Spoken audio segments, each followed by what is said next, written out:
Howdy ho, friends and foes, and welcome to Dads on Life, your weekly episodic show about parenting from a male perspective. I'm your host, Jay Miles, and with me, as always, are my co-host, Keith Bogan. Cheers. And Chad Holloway. Good morning. Doug is on assignment. He is currently analyzing the ins and outs of getting a suntan in Bradley Beach.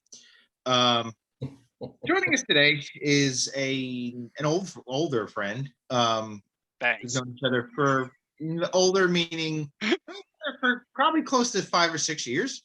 Yep. Almost a little, not as long as I've known Keith, maybe a little more. And actually, the first time that I met him in person was at Hailstorm and a Hurricane. Today we have David Dusenberry joining us. And when I say Hailstorm and a Hurricane, there's a band called Hailstorm. They are a hard rock band led by Lzzy Hale. And the first time I met him was literally with a hurricane impending on New Jersey.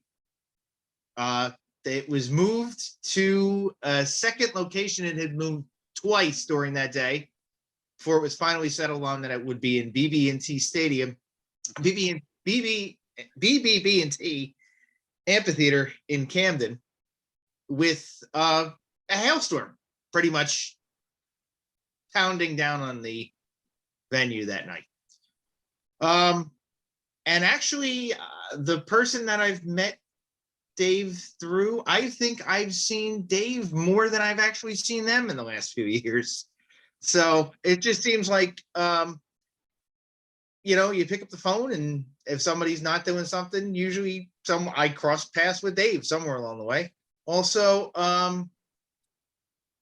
Keith had the pleasure of meeting Dave last year at the barbecue we had a year ago this weekend. Mm-hmm. Yes, by the way, Chad, I've actually met Dave, but you haven't even gotten a chance to get you here. So, Chad, just remember that. I know. Remember, I tried to go last year, but I got my flights. He was in Philadelphia, and he didn't tell us. Yeah. I mean, stories from Holloway. I tell you, I don't know. Anyway, Dave, say hello. How's it going, everybody? So yeah, I'm glad to be joining on. I've been known Jason for several years now. We have a mutual friend, as he said. We run into each other most of the time at concerts. It was nice to hang out with both Jason and Keith last year in person. Chad, maybe one of these days. But yeah, no. We all share, I think, a mutual outlook on trying to share life from the dad perspective. I don't think it gets as much notice and as much feedback from the dad perspective as it does. And being a dad, I have 3 wonderful kids that are they're on the far side of childhood now. They're 20, 16, and 13. And I've had an interesting time raising my 3 children through the years. It's I've dealt with the being married and being divorced and being separated and having to work with custody agreements and all that other stuff. And my general outlook is, and what I tell myself when it comes to raising my kids is do what you can with what you have where you're at. You try to maximize what you share and how much you can teach and how much you pass down to your kids in the time that you have. For a long time with my daughter, that time was limited to 2 weekends a month. I didn't have a lot of time, so I just tried to maximize the time that I had. That time investment ended up working out for me. When she had turned 14, she had decided to make a move from her mom's house to my house full time. And while it was a bit of a struggle to get that done on the legal side, there were certain parties that were not exactly happy about that move. It was something that she wanted. And I told her at the time, I said, if this is something you want, I will fight for you as hard as you are willing to fight for you. And she wanted to fight for it. So that's what I did. And she moved here when she was 14 and she's been here ever since. With my sons, it's a little different arrangement, but again, I feel that when it comes to teaching kids, being direct, open, and honest with them is important. And this kind of ties into, I think, a big topic of today's chat, and that is allowing your kids as you're raising them to learn how to make decisions and learn how to make mistakes. It's something that I'm a big advocate for. I'm not the controlling type. I'm very kind of a type B, as I said, do what you can with what you have, whatever is going on, you just adapt and you work with it. And when I teach my kids, I try to give them I try to let them make their own choices as much as I can. I present them with, hey, here's option A, here's option B, or I say, this is what needs to be done. I don't care how you get it done, as long as it gets done, and just show me what you got at the end, and my general thought on that is the way that my 3 kids, all of them, perceive the world is drastically, vastly different than mine. I grew up in a different era. I did not grow up in this era that with the tools and the skills and everything that they have now. They live in a completely different reality than I do. So for me to kind of say, this is what you need to do, and this is how you need to do it, it's not going to work for them unless they ask. If they say, I have no idea what I'm doing, can you give me a hand? I'll give them some tips and tricks and say, hey, look, this is how I would approach the problem. This, and this. Give that a shot. If it works, great. If it doesn't, there's more than one way to do this. Sometimes it works out and they are thrilled. Sometimes they get themselves in a pretty bad jam. And then I say, okay, well, you're here. Where do we go from here? Like, I don't want to control their growth path. I want them to learn how to make decisions and make mistakes. It's important, because as soon as they leave here, that's all they're going to be doing. And my entire focus with my kids is trying to prepare them as much as I can for the moment that they leave my house. That's my big, overwhelming goal. So what do you guys think? You said something very interesting that I want to throw in right away on, and that is of course, we grew up in an era with different tools and ways of doing things. I think that all the time, but the more I think about what you just said, there's something that really struck me. When I was growing up, the biggest innovations, when I was a little kid, like people would have like one TV. And the innovation was having 2. As I got to be a teenager, that thing called a microwave oven came into the house. Yep. The innovations weren't that fast, although they would claim they were. It is a much different era, requiring probably much different parenting techniques now. Yeah. Because the innovations change so fast, and what the kids are involved in is wildly different. What do we say? When I was a kid, I knew when to come home when the sun went down. Well, that was true for our parents too. Yeah. And the parents before that. But now it's very different. Yeah. Their world has changed much more radically in their short lifetimes than our world changed as we were growing up, or our parents' world changed. But those two were much more similar in the rate of change than it is now. By the way, just to remind you, Dave, you're not the one with the oldest kids. I have the 23 and the 20, and Chad also has what is Frankie, 21? 21. Yep. So you're kind of in the middle of our group. You're sort of close to Doug, as a matter of fact, with his 16 and 14 now, I think it is. Yeah. Yes. That's a very interesting perspective. You're absolutely right. The rate of change and the innovation, the tools, as you put it, really has an impact. I mean, parenting is still parenting, but there's definitely, you have to adjust to it. Yeah. Right. Yeah. The tools, as I said, the tools I have available, the thing I think of is, and I say this all the time, I mean, I'm an IT guy, it's what I do. They have the entire wealth and breadth of all of human knowledge and existence at their fingertips at any time. Right. That is something we did not have. No. They have massive amounts of information and stuff that they can reference, that they can access 24 hours, 7 days a week, 365 days a year, no matter what. They can always pull up something. That is an amazing amount of power. Amazing amount of power. And as somebody who works in the, who does computer type stuff, one of my tools that I want to teach them, because that's not going away anytime soon, is how to harness that power and better direct that power and understand what you're reading, why you're reading it, what the motivations are behind the people that are putting it out there, and being able to vet information, like, vet it out, make sure it's valid, make sure it's even, make sure it's, understand that, everybody has a perspective or a side that they want to sell to you, but to find the information that's accurate and worth pursuing. Like, I didn't have that. I had freaking World Book encyclopedias downstairs, for God's sakes. So Encyclopedia Britannica. Yep.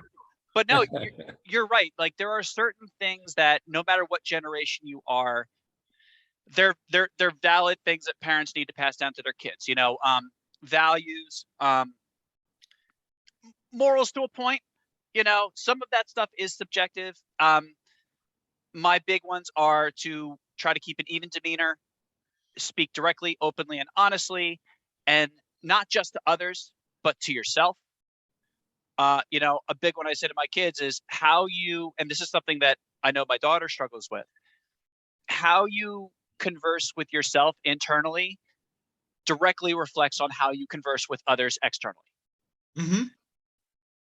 Jason, I'm sure this is something that you've learned and are working on and working through over the last several years.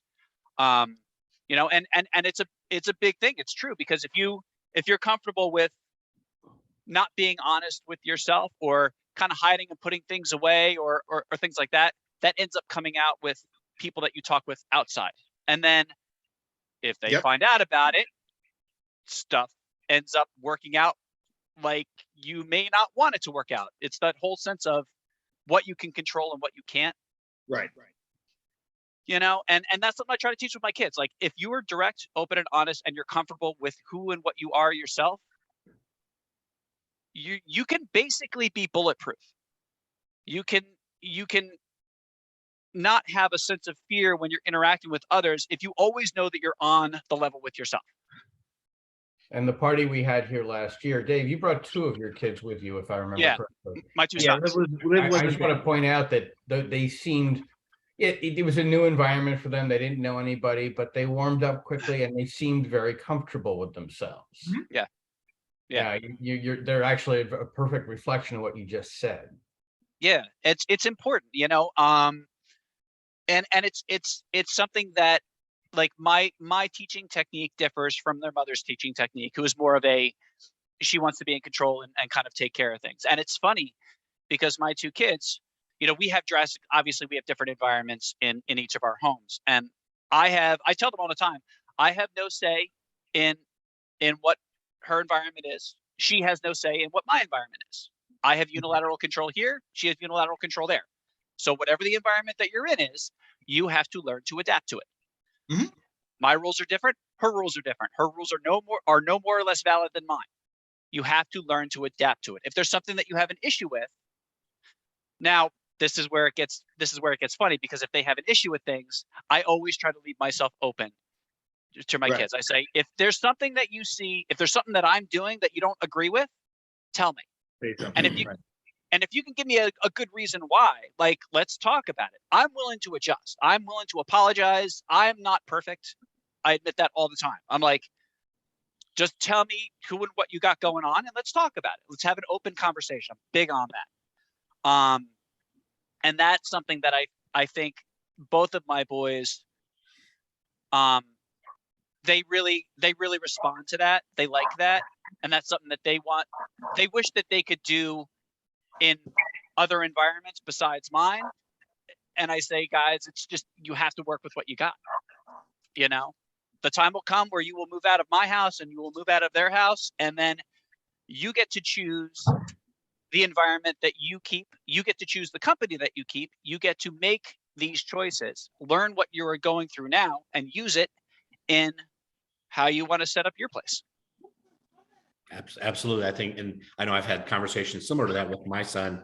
Like I'm always have been open with him. And even when he was really young, never in my life have I said to him, you're going to do this because I'm the dad. I always explained to him my reasoning behind something, even when he was really young. So he would understand there's a reason behind it. And you might have a different reason, or you might choose differently, but there's a reason behind it. Because I want them to understand that, that's just not certainly in their life, they're going to experience that where somebody says, I'm the boss, do it my way. But at the same time, it doesn't have to be that way with me. And I want them to, I'm as a father, I'm trying to help him get to a higher level of thinking. Yeah. And it's, that higher level thinking is the key. One of the things that I try to teach them is that, understand what you have control over and understand what you have no control over. And that boundary ends at the top level of your skin. Whatever's beyond the top level of your skin, you have zero control and zero say over. None. Mm-hmm. And as much as you try to control outside environments, it may or may not work out how you think it's going to work out. And you have no say over that. The only thing you have unilateral control over is what's within that skin layer. That's it. So embracing that and understanding that in your interactions with others and with yourself is a big key with maintaining, a healthy sanity, a healthy life, and good, healthy relationships. Yep, absolutely. To your point earlier too about the morals and values, that's something I really tried to push early on, like, because, in my head, kind of after all the reading and stuff that I've done in my life, it's like, once you get to about the age of 13, if they're not on board, they're not going to be on board. They're going to be their own person. So I really made a push before that. Trying to help them understand, kind of the values that we had in the house, the morals that we had in the house, and help him kind of decide, either internalize those or decide he was going to go a different direction. But it's all interesting. And to your point earlier about information, I remember the first time we were talking about what is it? It's the fastest speed where you can transfer data on the high speed internet. I can't remember what it's called, but it'll come to me in a minute. But anyway, remember they transferred to, you guys are using the example of the encyclopedias, the encyclopedia, complete encyclopedia in like 1 second. And part of that was just this professor was going over like the rate of increase in information. And there's so much information out in the world now that kids do have access to, but some of it's good and some of it's bad. Like, like you don't want your 4-year-old looking at pornography, especially some of the pornography that's out there now, because it can give them a very skewed idea of what relationships are. Oh, well, they're doing this, so I need to do this too. No. So I think some of that you have to be careful of. But then in regards to just the increase in information, it's like in 1 month, it's like the information that was on the internet had increased like more than any time. It had equaled the size of the information that had been put on the internet and any time before. Right. You know what I mean? I mean, it's just like that. And then the next, and then a couple months later, it's like, but everybody, it's a forum for everybody. And to your point, how do you sort out what's good and what's bad? To a certain extent, it's good because you have many more people contributing, but at the same time, to your point, I think you're getting at bias. How do you sort through people's biases?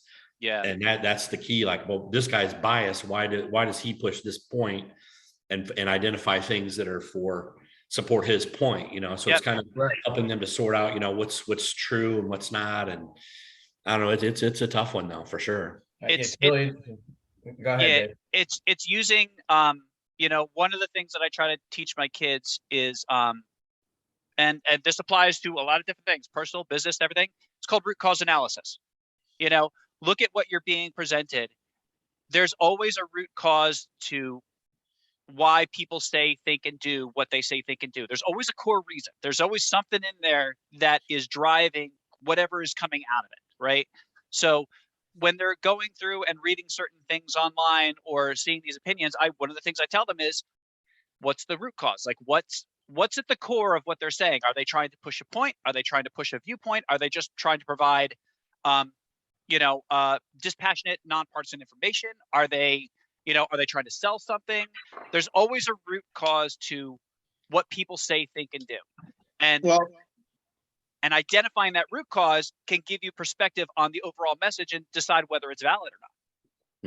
unfortunately, there's one thing that seems to be a root cause in a lot of the information that's put out, and that is people seem to be interested in one thing, and that seems to be making money. Oh yeah. So that seems to be is a major problem in itself in some facets of that kind of putting out of information. Now going back to something you were saying about the kids, there's a problem that I've seen arising. It doesn't happen a whole heck of a lot here with my girls so far, thank God. Is I see a lot of kids having problems asking for help. Yep. I think that's a major problem in the youth of this country right now, and that is but they're trying to model themselves after an example that, I'm sorry, we set. Yeah. Almost, I would say a large majority of people that's one of their biggest problems is not asking for help. Yep. And actually, I just kind of encountered that this week, the last couple of days myself, and my sponsor. Okay. So I've taken charge of planning a barbecue for my home group. And I said something up to my sponsor yesterday. I said, just keep reminding me to relax and realize that everything's going to work out. Mhm. And then he hit me with, and ask for help.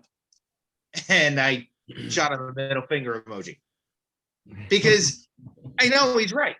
Yeah. And it's everybody's biggest problem, pretty much. And my wife even said, because I told him, like, I'm scared shitless. She said, I'll help you. That doesn't compute. Yeah. It doesn't, and it's not me. It's not just me. Keith, I know you've done it. Chad, I know you've been through that too.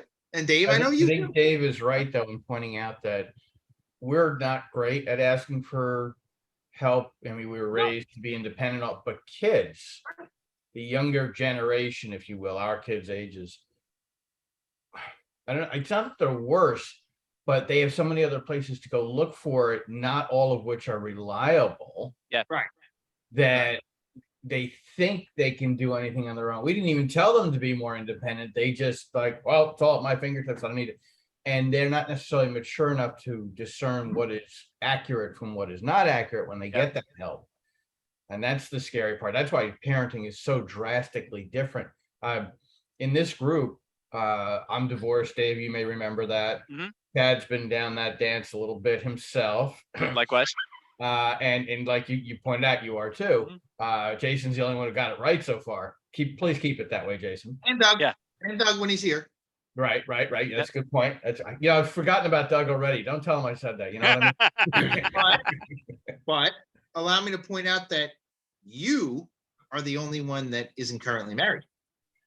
That's a very good point. And that may stay that way too. Let's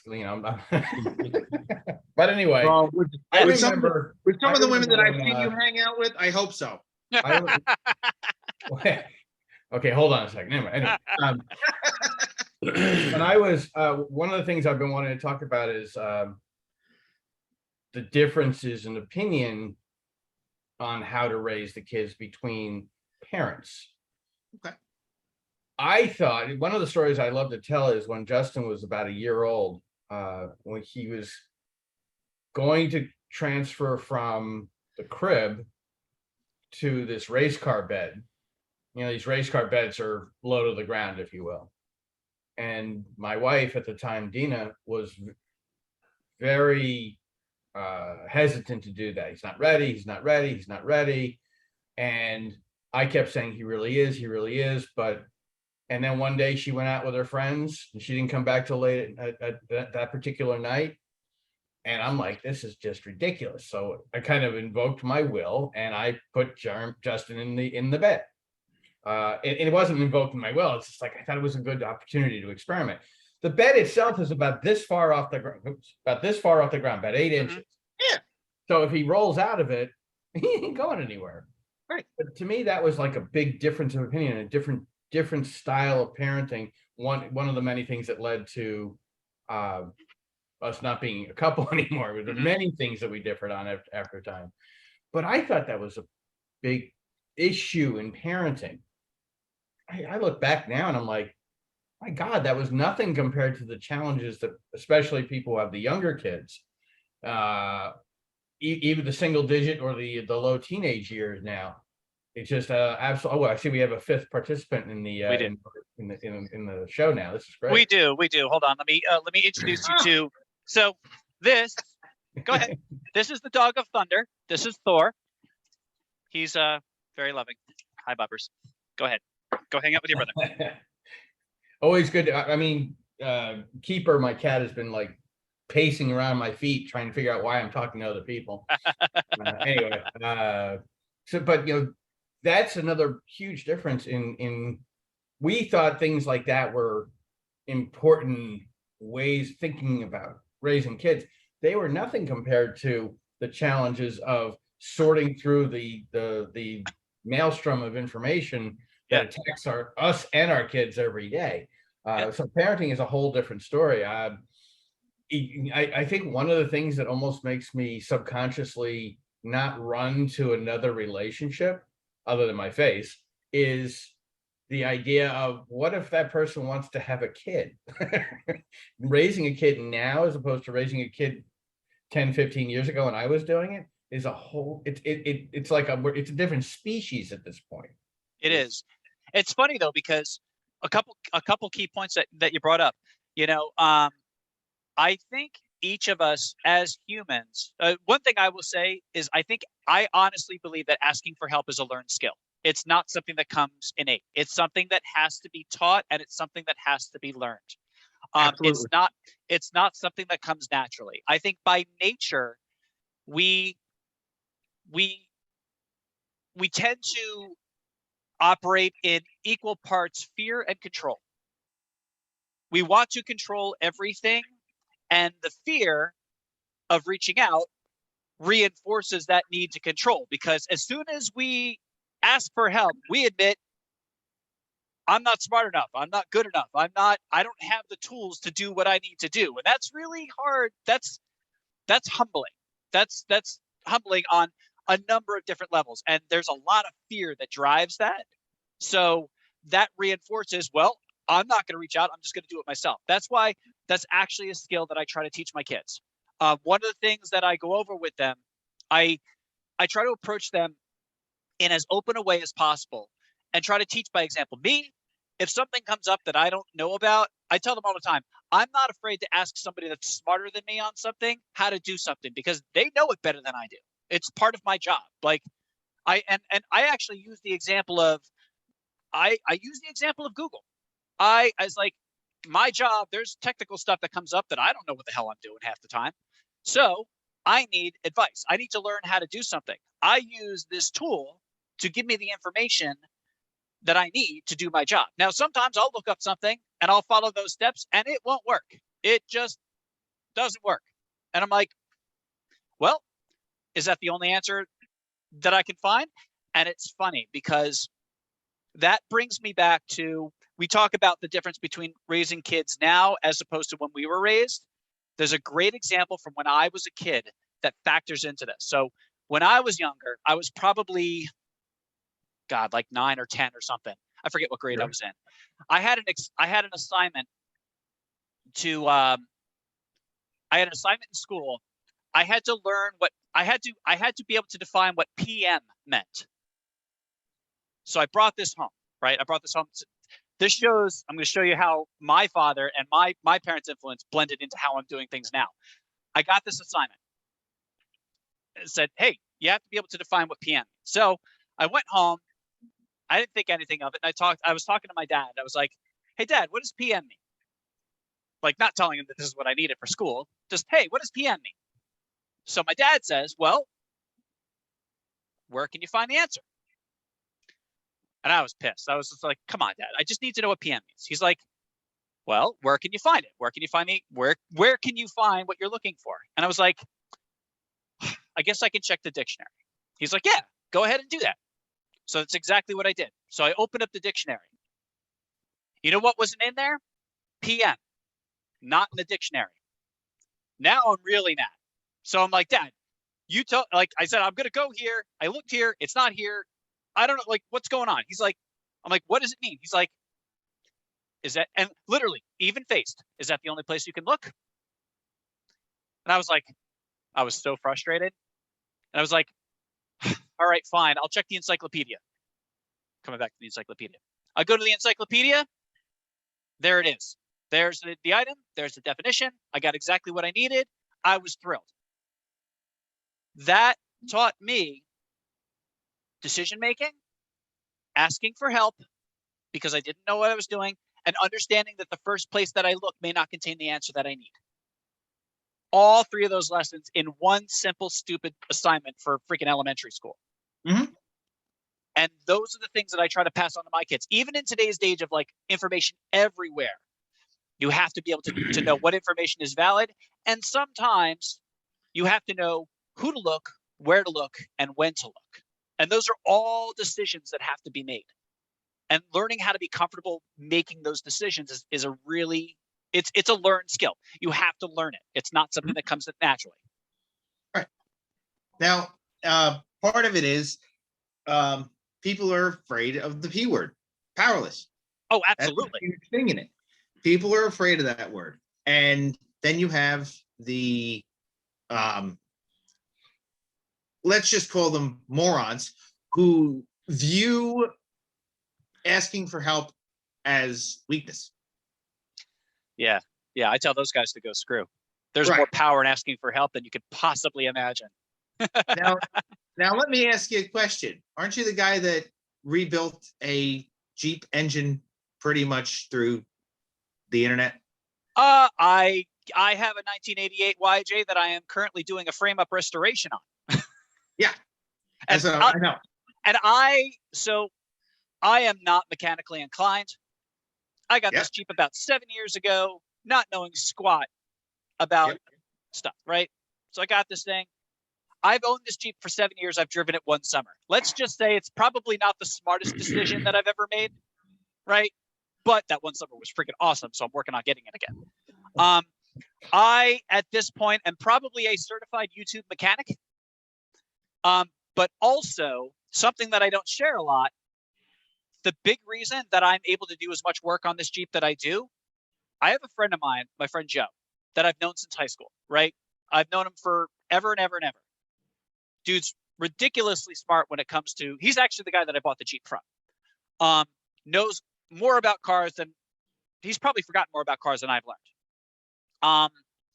And as much information as I look for and videos that I look for to learn how to do things on the Jeep, I'll admit working on actually turning wrenches and working on the damn thing is intimidating as hell for me. Really intimidating. I could do all the research I want. As soon as I go out there with my toolkit, I'm like, I don't know what the hell I'm doing. So I'll reach out to Joe and say, hey, Joe, I don't know what the hell I'm doing.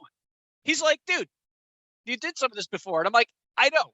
I'm not comfortable with it, but he'll come down. Like he has certain physical limitations at this point. He's got a bad back. He's got like issues where he wants to do a lot. He could do everything, but he's at the point where now he can't do a lot of stuff just for physical limitations, but he has all the skills. So if he and I are working on it together, he'd be like, yeah, just take that off. And I'll be like, okay. So I go take this off. And he's like, yeah. So between the two of us, like that's me reaching out to somebody that knows a hell of a lot more than I do about something and say, hey, give me a hand. I'm cool doing the work, but having the guidance of somebody that knows it better than I do teaches me the skills and gives me the confidence to actually do the job. And this is, like I said, it's what I talk about with the kids. Sometimes Mhm. you have to reach out to people that know more than you and be okay with that. You're not powerless. You're not stupid. You don't know everything. You can learn, you can get better, but you don't know everything innately. So being able to ask and take that lessons in and retain it Mhm. is a kick. Using the internet to accomplish things. I think I learned more from my kids on that topic than they learned from me. Yeah. Yeah. We used to have rental properties, and they would have all kinds of things wrong with them. And I was a paper pusher during the day, and my buddy was a school teacher, but would buy these properties, and then we'd go in and we'd be like, oh no, I think it needs to be rewired. How do we do that? And then we would like look on YouTube, and between us it was kind of the blind leading the blind, but we made it through because I talked to him, and then he'd talk to his dad who had rental properties, and I talked to my stepdad who did a lot of the stuff for his life. But just like had this kind of referral group. But after that, like now I feel pretty confident I could rewire a house, I can replumb a house. I can do anything. I can do heating and cooling stuff, but everything else, no problem. I had no idea you could do that, Chad. You're hired. Yeah, really. I've already retired from that. Though. We're selling our last rental property that we bought probably after 25 or 30 years. We're selling it on the 15th of this month. Wow. So Wow. I'm glad to see that go. It's been a good run. It's been made a few bucks for us, but I'm ready to do something else. Yeah. It all comes down to, it comes down to learning and being open-minded enough and willing to learn, not being so closed-minded that you don't want to either, because when you think about it, like even school and everything like that, it's all designed around expanding your experience and expanding your knowledge, but getting to the point where you can apply that knowledge in whatever direction you do. It comes down to, like, sometimes you need to ask for help. And like I said at the beginning, asking for help is not natural. It goes to your point, Jason, about feeling powerless. If you have Right. to ask for help, it means that if I have to ask for help, it means I don't have the answer. And Mhm. being okay with that and understanding that that's okay, and honest, like to Right. your core, being okay with that is a learned skill. It is not something that comes naturally. And I think for me personally, I think I went through that process kind of probably in my late 20s, early 30s, because I always want to do everything myself. Yep. But then I'm like looking at kind of some situations. I'm like, hey, it makes sense to surround yourself, whether it's at work or in other situations with people who know other things that Yeah. that you do. So like very quickly, then I could develop networks of people who knew because the fact of the matter is, if you have people who are expert in things that you're not expert in, you can have a far greater value product, if you will, thinking about it from a work perspective, than you could if just I try to do it, because there's going to be lots of places where I fall down. I call my friends a lot about how to do things. And I hope that Frankie has picked up on that as well, because I'm always telling him, always just reach out whenever you need help. Yeah. Like with music, I've been playing music for, I don't know, 30 something years, right? I've been playing bass a long time, but I'm all self-taught. I've actually only recently taken any type of bass lessons over the last couple of years during the pandemic. I've been taking online bass lessons for the first time in my life, actually learning the proper way to play my bass, which is really weird. But for years, I always said, like, I like getting involved in musical projects with people that are better than me at playing their instruments, because the big thing is it pushes me to be better. If they're playing something that I don't know how to play, it encourages me to develop my skill set and to be able to match and be able to hold my own with whoever I'm jamming with, and I tell that to my kids, like, if you're working on, don't be afraid and don't be intimidated by people that know a given area that's better than you in your stuff, because you can learn from them. And if you're better than them, they can learn from you. And that brings everybody else up. But sometimes we shy away from that because we're like, if somebody's better than us at something, we tend to get intimidated and want to walk away. Like, I can't match that. I don't want to go towards that. Embrace that rather than run away, because you Yeah. can improve. Right. And again, that's a learned skill. That's not easy to do. Yeah, and I think sometimes in those groups, if you're the best of everybody, I think people like the kudos they get, and the, oh man, you're so good. And it's hard to step back. To your point, it's hard to step back and say, I need to be in a different group because my skills have advanced now, where I need other people who are better than who are more skilled than I am around me. It's the difference between getting external validation and internal validation. Yep, absolutely. External validation is where you need the praise and the support of others outside yourself to make up for what you don't have inside. They're the getting praise from outside gives you the drive to move on. If Yep. you have internal validation, that's accepting who and what you are and knowing that you're good regardless of the opinions of others outside, and that can give you the drive to not be intimidated by working with others because you already know you're awesome inside. Yep. And now you've stumbled on the subtle way that I live my life.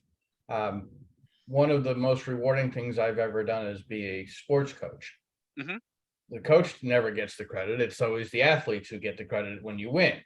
Mhm. And we've won our share of times over the years. I haven't coached now in like 6 years, 7 years, maybe 8. Ever since it was about 7 years when Jeremy was 13. I think that's when I stopped. But Mhm. absolutely wonderfully rewarding. And the subtle lesson that I've been trying to teach my kids all along. It's not just when I coach. These other two guys know, and Dave, you may have heard a little bit about that, how I run a networking group where Mhm. I'm bringing people in my profession of human resources together all the time. Mhm. And I'm constantly connecting people and watching them flourish because of the connections they do that Mhm. they make. They get together, and the sum of the whole is greater than the parts. And I don't do it for them to come back to me and say, "Oh my God, you brought us together," because that almost never happens. Right. But to sit back and know that they succeeded because very quietly I put them together. Mhm. And I do that pretty much every day. And my kids have been watching me do this now. Well, in fact, the networking group that I put together was formed just after Jeremy was born. So Mhm. it's going to turn 20 next March. And they've been slowly but surely watching me do for others, and get this. And I'm starting to watch that. Oh, newsflash, by the way, you guys will really enjoy this. I just took Justin down to Virginia Beach to take the last part of his CPA exam.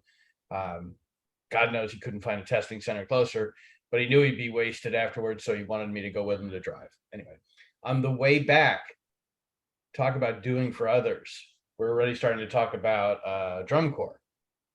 And Dave, you probably know something about my kids. Been big in performing arts. Yep. Justin, very serious conversation when we come back. Dad, I've been thinking about forming a scholarship for future kids, but I need you to be with me to do it because I can't quite afford to do it all yet. He's talking like $1,000 scholarship a year. Mhm. Mhm. Can we split it in the beginning, and then eventually we'd have more than one, and eventually when Jeremy retires from it, which is 2 years from now, he'd be part of it. And he's got a whole grand scheme to try to get other people to see that we're doing it as alumni of the group, and attract other alumni to just chip in a few bucks, to not for our scholarship, but to do their own, Mhm. so that Mhm. multiple kids can have scholarships, so that more kids can become involved. Mhm. And then Justin was actually talking about doing it anonymously. So I know he's not doing it for the credit. That's He's cool. not doing it because he wants to be looked at, but he wants to attract more kids to the activity. Mhm. This is when I know that my efforts have somehow paid off, because he's following the lesson, if you will.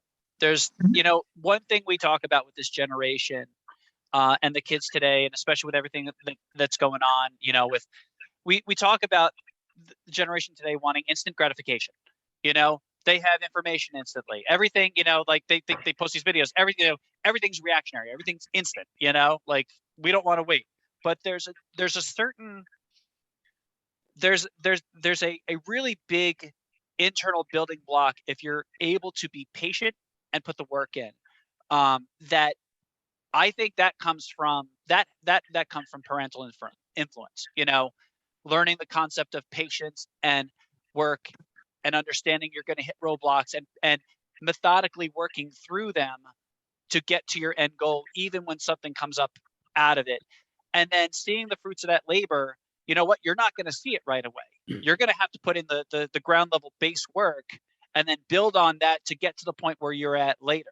You know, my older son, who's an amazing artist and wants to go to school to do graphic design and stuff, he's really freaking good.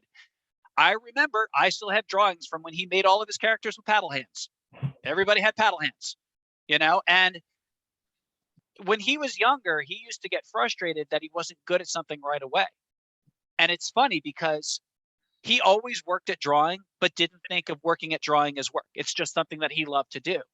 And he would learn new skills. Like he would take, you know, he's taking all like AP art classes and he's really good, but he didn't think of it as work. And recently we were talking about something and I said, you know, I use the example of his drawing as a way that you can say, listen, sometimes you got to put the work in to get really good at something. You're not going to be good at it right away. Look at what you're doing with your drawing. And I pulled out like one of his paddle hand drawings, like, dude, this is where you started. And this is where you're at now.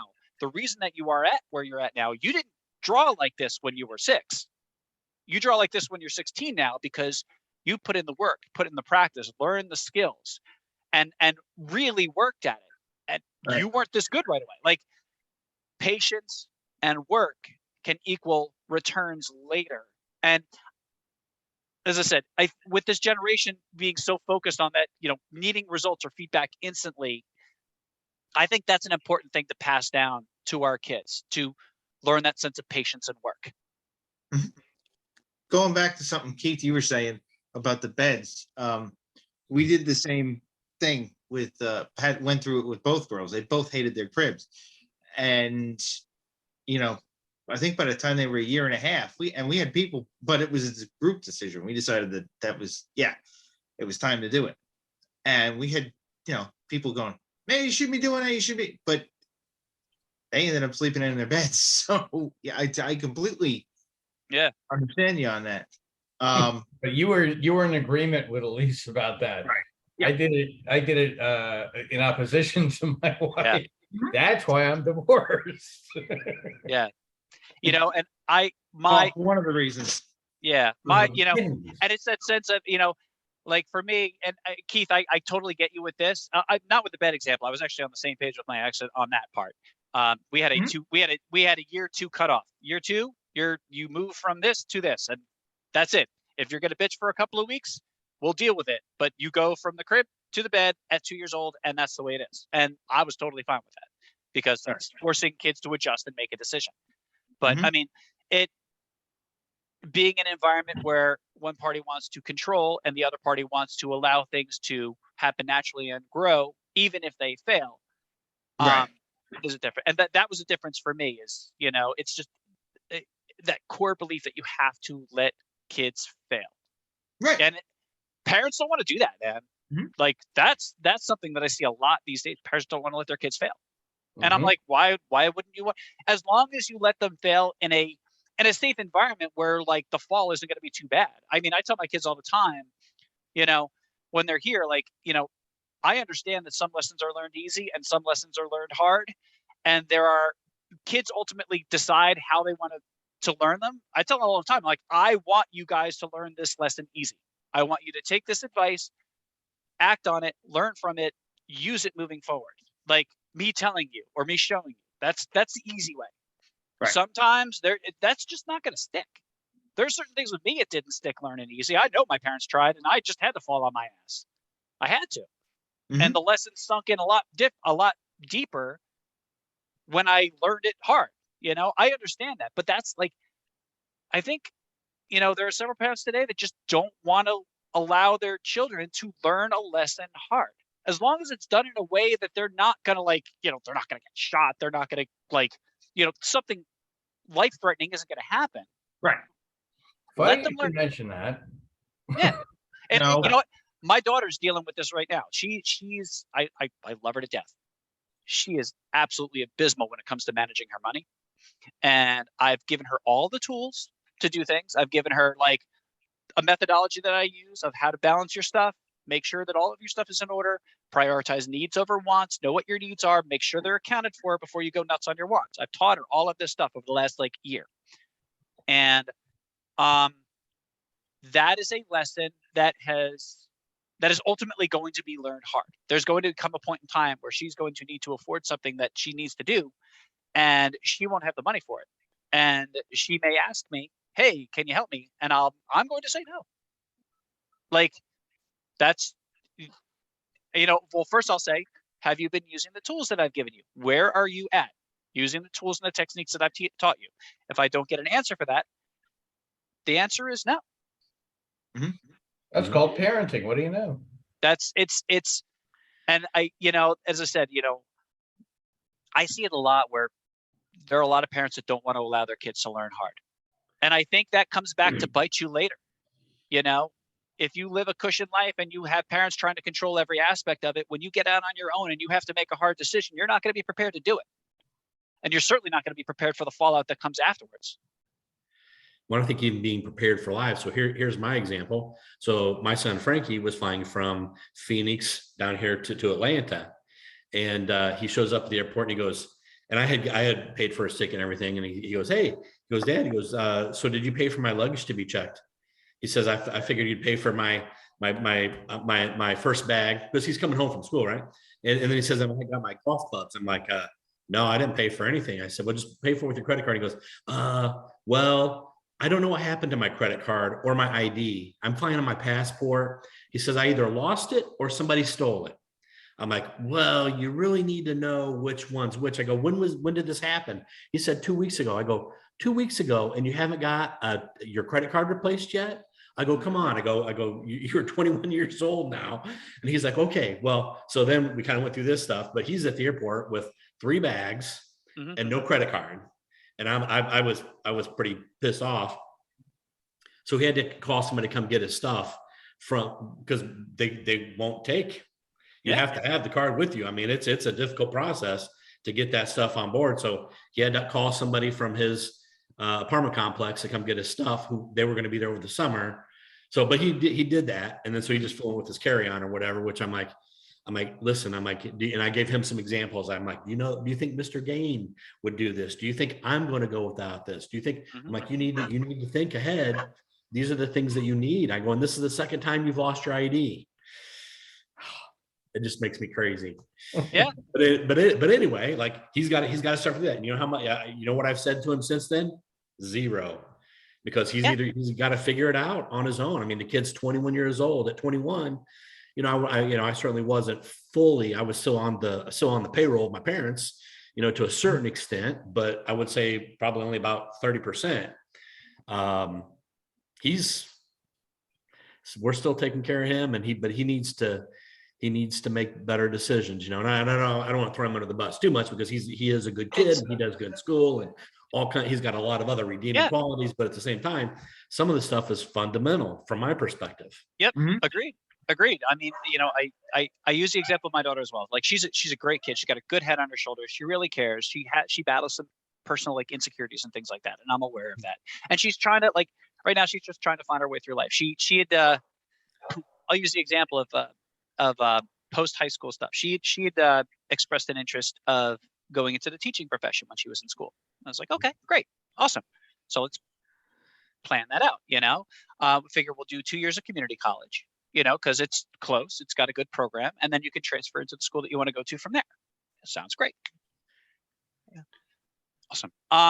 So she finished school, and I'm sure all of you guys that are aware for college age folks that you have to do the financial aid stuff, the FAFSA stuff, right? It sucks. So, and you can start doing FAFSA from like the September or October of the year prior to when you graduate to the next year, right? You can start the process early. We hadn't, and the process has to be initiated by the student. They have to start it. And then I have to chime in with my financial stuff, right? but it has to be started from that. So we had you know, to get ready for, hey kiddo, morning. So go back to sleep. Speaking of which, my I did it. but you know, we learned, long story short, decisions were made, and the paperwork never got filled out. She ended up taking out I ended up signing a promissory note when I was told that the paperwork was done. She filled out the promissory note and agreed to pay a certain amount back every month to cover the semester. And she made the first payment, got to the next month where she had to make the second payment, didn't have the money, and just stopped the payments. Finished the school year, or finished the semester. And then the following year, we were talking about her going back in the fall. And, you know, in like July or August, she decided, you know what, I think I'm going to skip the semester. I'm like, I thought you wanted to do this. Well, come to find out, the reason was she owed $1,400 to the school and didn't have the money to pay it back. And that had to be paid for her to start the next semester. Mhm. So,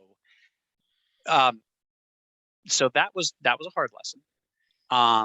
And so as a consequence, she's working, right? So she's got a job. She's, doing her thing. But I said, well, as long as you're here and you're not going to school full time, you have to pay rent. So that's what she does. It's not a lot, but it's something. Mhm. She covers all of the costs of her car.